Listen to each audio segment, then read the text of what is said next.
My high honor to introduce Dr. Mark Zuckerberg.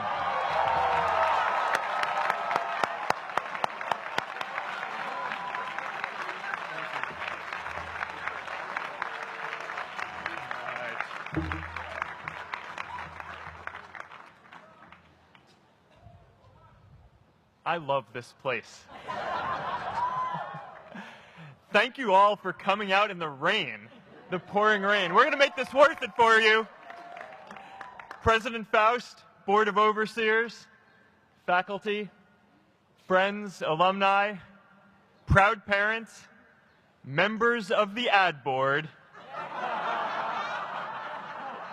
and graduates of the greatest university in the world.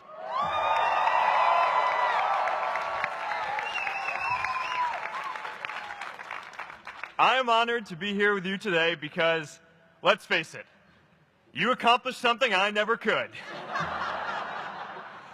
If I get through this speech today, it'll be the first time I actually finish something here at Harvard. Class of 2017, congratulations.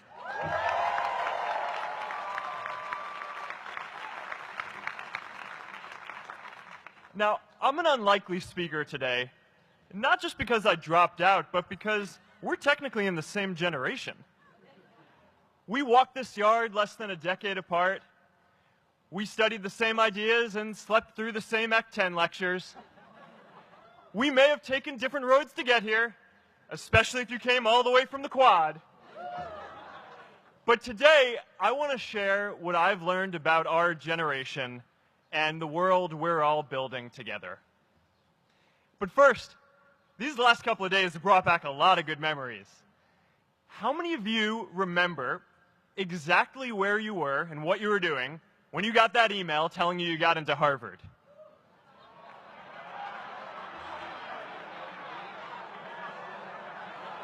I was playing the video game Civilization, and I ran downstairs and got my dad, and for some reason, his first reaction was to video me opening the email.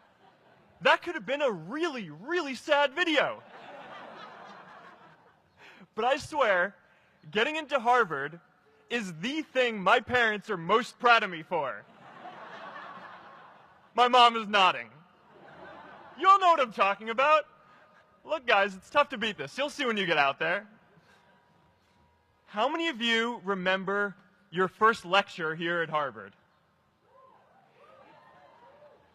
Mine was Computer Science 121 with the incredible Harry Lewis. Harry. I was running late for class, so I threw on a t-shirt, and I didn't realize until afterwards that I put it on inside out and backwards, and my tag was sticking out the front. I couldn't figure out why no one in class would talk to me.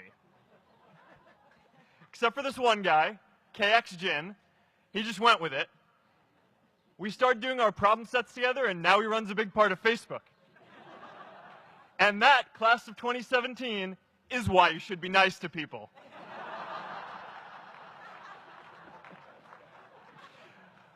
But my best memory from Harvard is meeting Priscilla.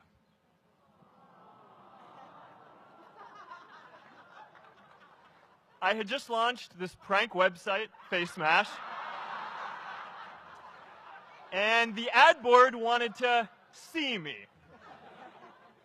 Everyone thought I was going to get kicked out. My parents drove up here to help me pack my stuff. My friends threw me a going-away party. Who does that?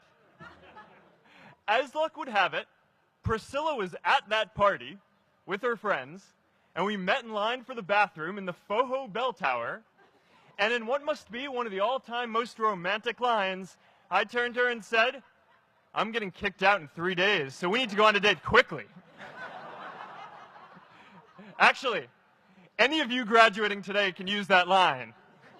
"I'm getting kicked out today. We need to go on a date fast." I didn't end up getting kicked out. I did that to myself. Priscilla and I started dating, and, you know, that movie made it seem like FaceMash was so important to starting Facebook. It wasn't. But without FaceMash, I never would have met Priscilla. And Priscilla's the most important person in my life. So you could still say it was the most important thing I built in my time here.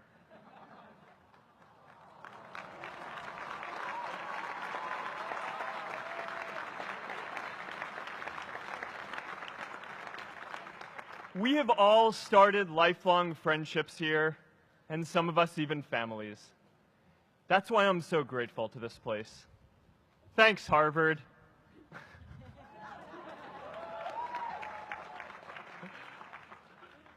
Today, I want to talk about purpose. But I'm not here to give you the standard commencement about finding your purpose. We're millennials. We try to do that instinctively. Instead, I'm here to tell you that finding your purpose isn't enough.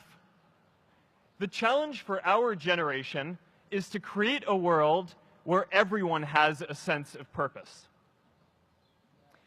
One of my favorite stories is when JFK went to go visit the NASA Space Center, and he saw a janitor holding a broom, and he asked him what he was doing, and the janitor replied, "Mr. President, I'm helping put a man on the moon."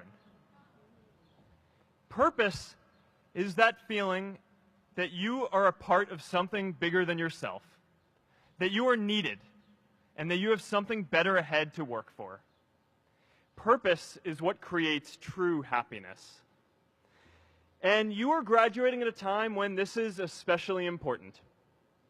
When our parents graduated, that sense of purpose reliably came from your job, your church, your community. But today, technology and automation are eliminating many jobs. Membership in a lot of communities has been declining, and a lot of people are feeling disconnected and depressed and are trying to fill a void in their lives. As I've traveled around, I've sat with children in juvenile detention and opioid addicts who've told me that maybe their lives would have turned out differently if they just had something to do, an after-school program or somewhere to go. I've met factory workers who know their old jobs aren't coming back and are just trying to find their path ahead. For our society to keep moving forward, we have a generational challenge to not only create new jobs, but create a renewed sense of purpose.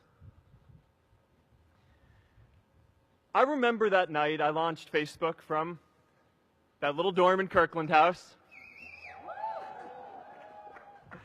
I went to Noakes with my friend KX, and I remember telling him clearly that I was excited to help connect the Harvard community, but one day someone would connect the whole world. The thing is, it never even occurred to me that that someone might be us. We were just college kids. We didn't know anything about that. There were all these great big technology companies with all these resources, and I just assumed one of them would do it.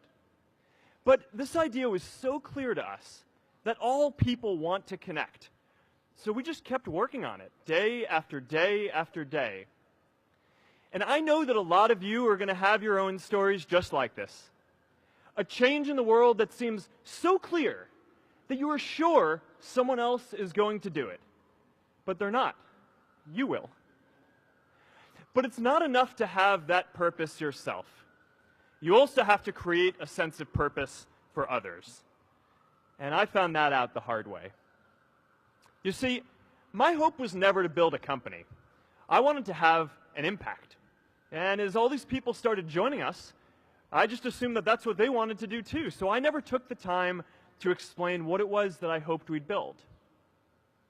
A couple years in, some big companies wanted to buy us. I didn't want to sell. I wanted to see if we could connect more people. And we were building the first version of Newsfeed at the time, and I thought, if we could just launch this, it could change how we all learn about the world.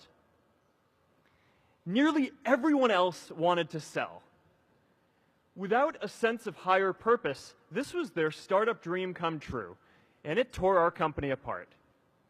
After one particularly tense argument, one of my close advisors told me if I didn't agree to sell the company right now, I would regret that decision for the rest of my life. Relationships were so frayed that within a year or so, every single person on our management team was gone. That was my hardest time leading Facebook. I believed in what we were doing, but I felt alone. And worse, it was my fault. I wondered if I was just wrong, an imposter, a 22-year-old kid who had no idea how things actually worked. Now, years later, I understand that is how things work when there's no sense of higher purpose. So it's up to all of us to create it so we can all keep moving forward together. And today, I want to talk about 3 ways that we can create a world where everyone has a sense of purpose. By taking on big, meaningful projects together. By redefining equality so everyone has the freedom to pursue their purpose. And by building community all across the world. So first, let's take on big, meaningful projects. Our generation is going to have to deal with tens of millions of jobs replaced by automation like self-driving cars and trucks. But we have the potential to do so much more than that. Every generation has its defining works. More than 300,000 people worked to put that man on the moon, including that janitor. Millions of volunteers immunized children around the world against polio, and millions of more people built the Hoover Dam and other great projects. And now it's our generation's turn to do great things. Now I know, maybe you're thinking, I don't know how to build a dam. I don't know how to get 1 million people involved in anything. Well, let me tell you a secret. No one does when they begin. Ideas don't come out fully formed. They only become clear as you work on them. You just have to get started. If I had to know everything about connecting people before I got started, I never would have built Facebook. Movies and pop culture just get this all wrong. The idea of a single eureka moment is a dangerous lie. It makes us feel inadequate because we feel like we haven't had ours yet. And it prevents people with seeds of good ideas from ever getting started in the first place. Oh, and you know what else movies get wrong about innovation? No one writes math formulas on glass, okay? All right? That's not a thing, okay?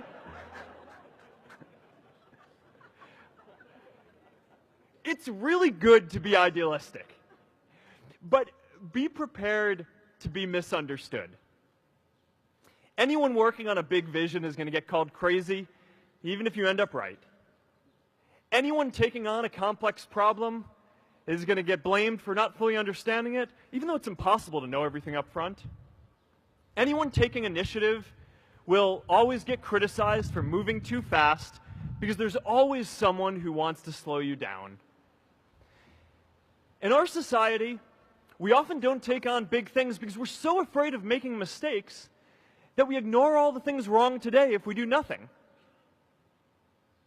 The reality is, anything we do today is going to have some issues in the future. But that can't stop us from getting started. So what are we waiting for? It is time for our generation-defining great works. How about stopping climate change before we destroy the planet and getting millions of people involved, manufacturing and installing solar panels?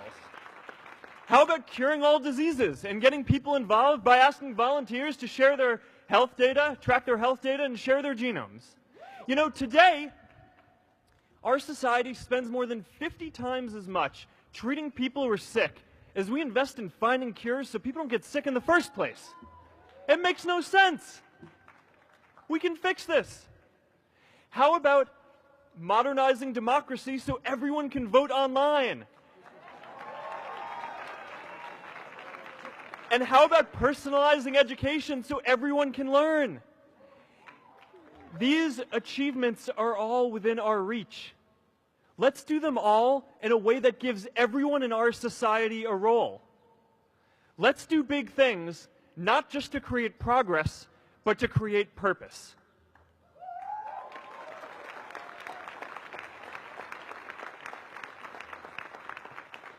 So taking on big, meaningful projects together is the first thing we can do to create a world where everyone has a sense of purpose.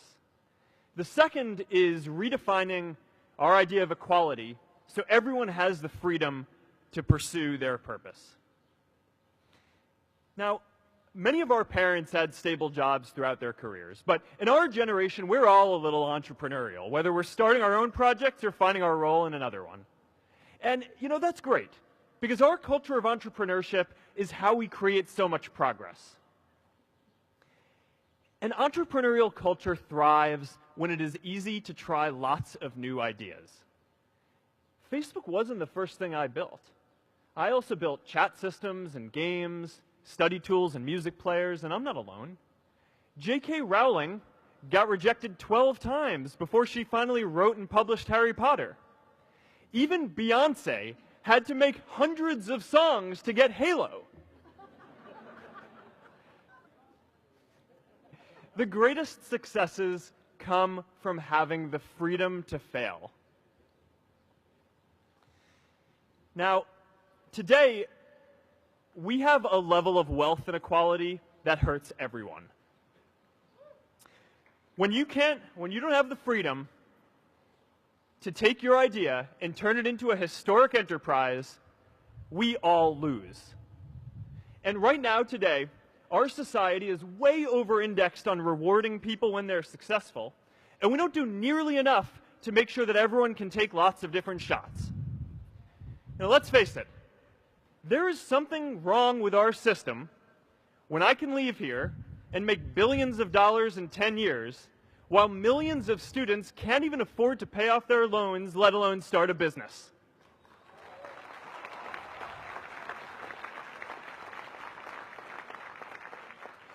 Look, I know a lot of entrepreneurs, and I don't know a single person who gave up on starting a business because they were worried they might not make enough money.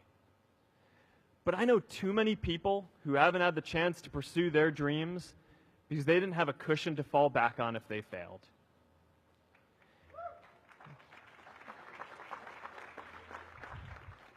We all know you don't get successful just by having a good idea or working hard. You get successful by being lucky too. If I had to support my family growing up instead of having the time to learn how to code, if I didn't know that I was going to be fine if Facebook didn't work out, then I wouldn't be standing up here today. And if we're honest, we all know how much luck we've had to get to this point in our lives. Every generation expands its definition of equality. Previous generations fought for the vote and civil rights. They had the New Deal and Great Society.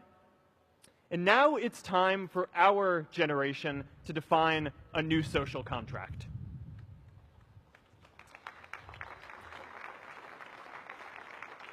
We should have a society that measures progress not just by economic metrics like GDP, but by how many of us have a role we find meaningful.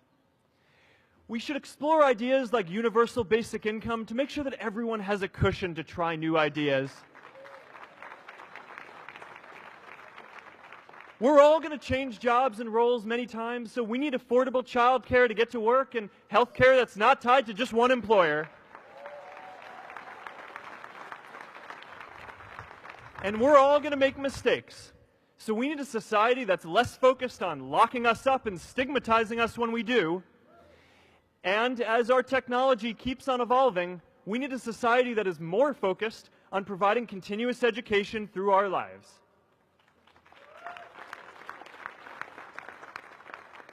And yes, giving everyone the freedom to pursue purpose isn't going to be free. People like me should pay for it. And a lot of you are going to do really well, and you should too.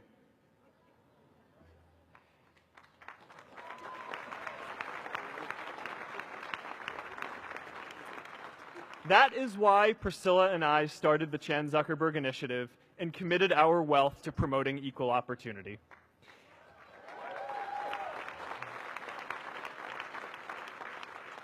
These are the values of our whole generation. It was never a question of if we were going to do this. The only question was when. Millennials are already one of the most charitable generations in history. In just 1 year, more than 3 in 4 US millennials donated to charity, and more than 7 in 10 raised money for another one. But it's not just about giving money. You can also give time. And I promise you, if you just take an hour or two a week, that's all it takes to give someone a hand and help them reach their potential. Now, maybe you're thinking, that's a lot of time. I'm not sure if I have that much time. I used to think that. You know, when Priscilla graduated from Harvard, she became a teacher. And before she'd do education work with me, she told me that I needed to get my own experience teaching a class. At first I complained. I said, you know, I'm kind of busy. I'm running this company. But she insisted. So I taught an after-school program at the local Boys and Girls Club on entrepreneurship. I taught those kids lessons on product development and marketing, and they taught me what it was like growing up feeling targeted for your race, and what it's like having a family member in prison. I shared stories of my time in school, and they shared their hope that one day they would get to go to college too. For 5 years, I've had dinner with those students every month. One of them even threw Priscilla and me our first baby shower. And next year, they're going to college. Every one of them, first generation in their families. We can all make time to give someone a hand. Let's give everyone the freedom to pursue purpose, not just because it's the right thing to do, but because when more people can turn their dreams into something great, we are all better for it.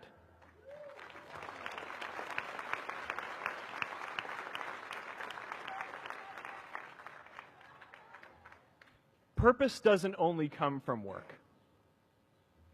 The third way we can create a sense of purpose for everyone is by building community. And in our generation, when we say purpose for everyone, we mean everyone in the world. Now, quick show of hands. How many of you here are from another country? All right, now keep your hands up. How many of you are friends with one of these folks? Now we're talking. See, we have grown up connected. In a recent survey of millennials around the world, asking what most defines our identity, the most popular answer wasn't nationality, ethnicity, or religion. It was citizen of the world. That's a big deal. Every generation expands the circle of people we consider one of us. And in our generation, that now includes the whole world. We understand that the great arc of human history bends towards people coming together in ever greater numbers, from tribes to cities to nations, to achieve things that we could not on our own. We get that our greatest opportunities are now global. We can be the generation that ends poverty, that ends disease. And we get that our greatest challenges need global responses too. No country can fight climate change alone or prevent pandemics. Progress now requires coming together, not just as cities or nations, but also as a global community. But we live in an unstable time. There are people left behind by globalization across the whole world. And it's tough to care about people in other places when we don't first feel good about our lives here at home. There's pressure to turn inwards. This is the struggle of our time. The forces of freedom, openness, and global community against the forces of authoritarianism, isolationism, and nationalism. Forces for the flow of knowledge, trade, and immigration against those who would slow them down. This is not a battle of nations. It is a battle of ideas. There are people in every country for more global connection, and there are good people against it. And this isn't going to be decided at the UN either. It's going to happen at the local level when enough of us feel a sense of purpose and stability in our own lives that we can start to open up and care about everyone else too. And the best way to do that is to start building local communities right now.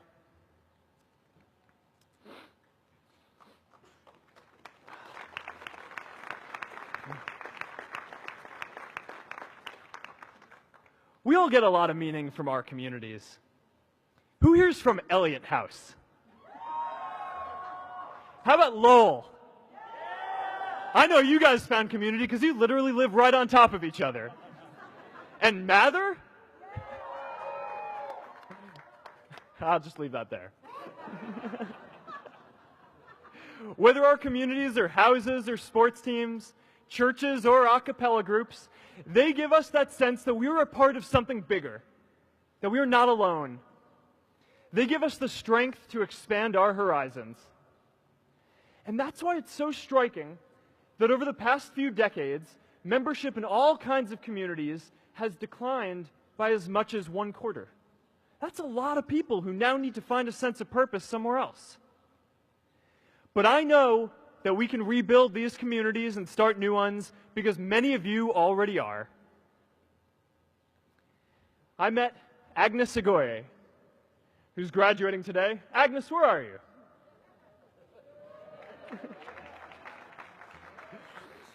Agnes spent her childhood navigating conflict zones with human trafficking in Uganda, and now she's trained thousands of law enforcement officials to keep communities safe.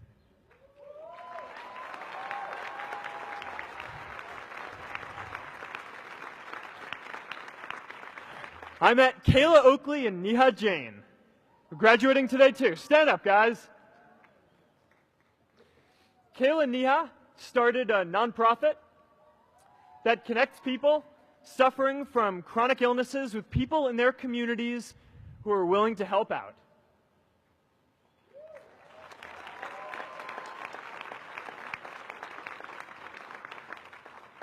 And I met David Razu Aznar, who's graduating from the Kennedy School today. David, stand up. David is a former city councilor who fought to make Mexico City the first Latin American city to pass marriage equality, even before San Francisco.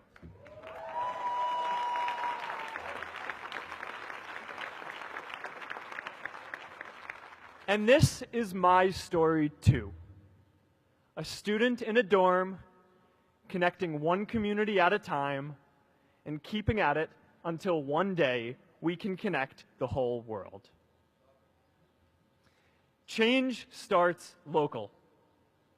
Even global change starts small with people like us. In our generation, the struggle of whether we connect more, whether we achieve our greatest opportunities, comes down to this: your ability to build communities and create a world where every single person has a sense of purpose.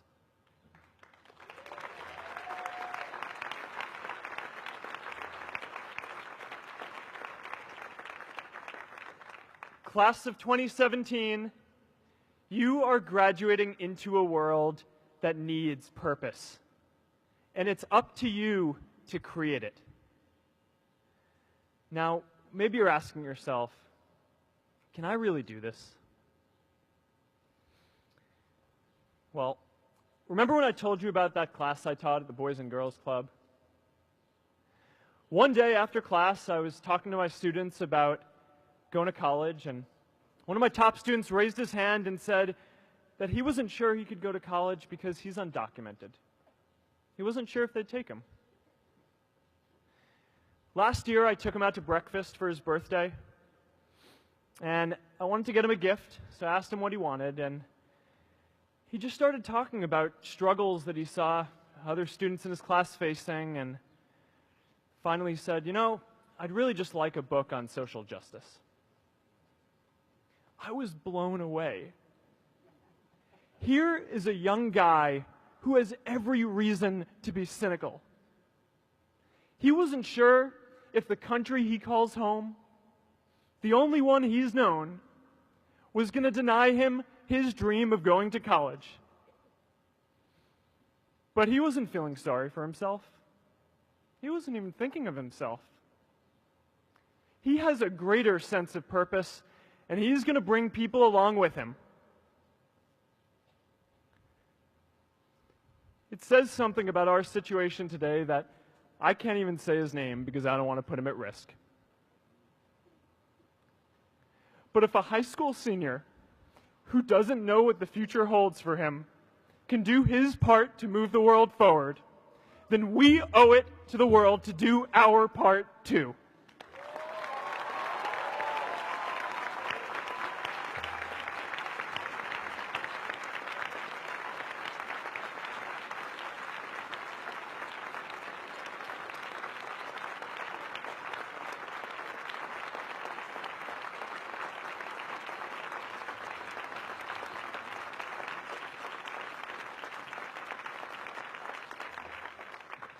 So before you walk out those gates one last time, and as we sit here in front of Memorial Church, I'm reminded of a prayer, Misha Berach, that I say whenever I face a big challenge, that I sing to my daughter, thinking of her future when I tuck her in at night. And it goes, "May the source of strength, who's blessed the ones before us, help us find the courage to make our lives a blessing." I hope you find the courage to make your life a blessing. Congratulations, class of 2017. Good luck out there.